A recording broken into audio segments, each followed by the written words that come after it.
I was lying on my kitchen floor at 2 a.m., staring at the ceiling, wondering if I was ever going to make it. Not make it like fame or fortune. I mean, make it. Survive the week. Pay the rent. Keep going. And in that moment, in the dark, in the silence of my own failure, a small, four-legged shadow walked up, sat down next to me, and just stayed. That dog had 3 legs, 1 eye, and more courage than I've ever had in my entire life. This is the story of what a broken, abandoned, half-blind dog taught me about never giving up. And by the end of this video, I promise you'll never look at quitting the same way again. Part 1. The lowest point. 3 years ago, I lost everything. My business, the one I'd poured 6 years of my life into, collapsed in 4 months. Not because I didn't work hard. I worked harder than I ever had. I just made the wrong bets at the wrong time, and the market didn't care how many hours I'd put in. I lost my savings. I lost my apartment. I lost, if I'm being honest, most of my self-respect. I moved into a tiny rented room above a laundromat, the kind of place where you can hear every machine spin at 6 a.m., and the walls are so thin you learn your neighbor's entire life through arguments you never wanted to hear. I stopped answering calls from friends. I told myself it was because I was busy rebuilding. The truth was simpler and uglier.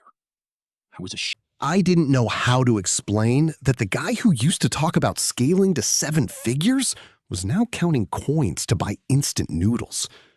Some nights, I didn't eat so I could save $5. I want to be honest with you about this part because I think we skip it too often in motivational stories. We jump straight from rock bottom to and then everything changed. But rock bottom isn't a single moment. It's a season. It's weeks and months where you genuinely don't know if things get better. And some mornings, you're not even sure you want them to. That's where I was. That's the truth of it. And then, on one of those long, aimless walks I'd started taking just to get out of that tiny room, walks with no destination, because destinations require hope, and I didn't have much of that left, I found her. She was behind a row of dumpsters near an old auto shop. Skin and bones, one back leg missing, an old injury, healed wrong, healed alone, with no vet, no bandage, nobody. One eye clouded over, blind. Matted fur, ribs you could count from 10 feet away. She should not have been alive. Any rational assessment of that dog's situation would have said, this is over. No pack, no home, no leg, no eye. In the wild, in the street, that's usually a death sentence.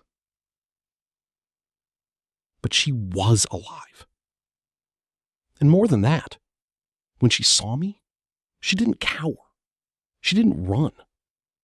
She got up on 3 legs, wobbled toward me, and wagged her tail. I don't know why that broke something open in me. Maybe because I recognized something. Here was a creature with every conceivable reason to give up, and she was choosing, actively choosing, to still show up, to still trust, to still wag her tail at a stranger, even after whatever had happened to her. I brought her home that night. I named her Scout, because that's what she'd been doing her whole life, without anyone to help her, scouting out a way to survive alone. The vet said the leg had been broken for months and healed on its own, badly, which is why she walked with that uneven, rolling gait. The eye infection had gone untreated so long it caused permanent blindness on that side. She was maybe 2 years old. She looked ancient. Most dogs like this don't make it, the vet told me. The ones that do usually have something, I don't know how to explain it, some kind of will. I didn't understand what he meant yet. I would. Here's the first thing I noticed about Scout, and it took me weeks to really absorb it. She didn't act disabled. I kept waiting for her to struggle, to hesitate at stairs, to give up chasing a ball, to sit sadly in the corner feeling sorry for herself, the way I sat sadly in my room feeling sorry for myself. She never did. The first time we went to the park, she saw a squirrel and took off. 3 legs pounding, that uneven gallop throwing her sideways every few strides, and she was having the time of her life. She didn't catch the squirrel. She fell twice. She got back up both times without missing a beat, tongue out, tail going, like falling was just part of running, and running was just part of being alive. I remember standing there thinking, she doesn't know she's supposed to be sad about this. Nobody told her 3 legs was a tragedy. Nobody told her she should feel sorry for herself. She simply didn't have the concept. All she had was, there's a squirrel, and I would like to chase it. That's when it hit me. So much of what stops us isn't the actual obstacle. It's the story we've built around the obstacle. I hadn't just lost a business. I'd built an entire narrative around that loss. I'm someone who fails. I'm someone people can't rely on. I'm someone who had his shot and blew it. Scout had no such narrative. She had a missing leg and a blind eye, and a full, uncomplicated desire to chase things she found interesting. That was it. That was the whole operating system. I started asking myself, what if I dropped the story too? Not the facts. The facts were real. The business had failed, the money was gone, but the story, the meaning I'd bolted onto the facts. At the dog park, other dogs would run past her. 4 legs, full speed, no problem. And I kept bracing for the moment she'd feel it, the comparison, the unfairness. It never came. She wasn't watching the other dogs to measure herself against them. She was just running her own race, at her own pace, in her own strange, beautiful, lopsided way, and enjoying every second of it. I started thinking about how much of my own paralysis had come from comparison, scrolling through people my age who'd sold companies, bought houses, made it by every visible metric, and using their 4 legs as the standard I measured my 3 against. Scout never once looked at a golden retriever sprinting past her and sat down in despair. She kept running her own uneven gallop like it was the only gait in the world worth having. There's a specific moment I go back to constantly. A young, able-bodied husky challenged her to a chase.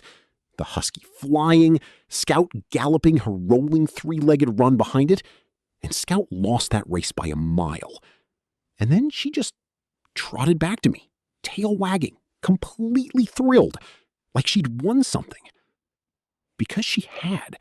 She'd won the only race that mattered, showing up and doing the thing anyway. I want to clear up a misconception because I think a lot of never give up content gets this wrong. Scout wasn't running at full speed every second of every day. Some mornings, she just wanted to lie in the sun. Some walks, she'd sit down halfway through and refuse to move for 10 minutes, and then get back up and finish the walk like nothing happened. I used to feel guilty resting. I thought rest was a symptom of weakness, proof that I wasn't hungry enough, driven enough, disciplined enough. So during my lowest months, I never really let myself stop. I just spiraled, exhausted, without ever actually recovering, mistaking constant anxious motion for productivity.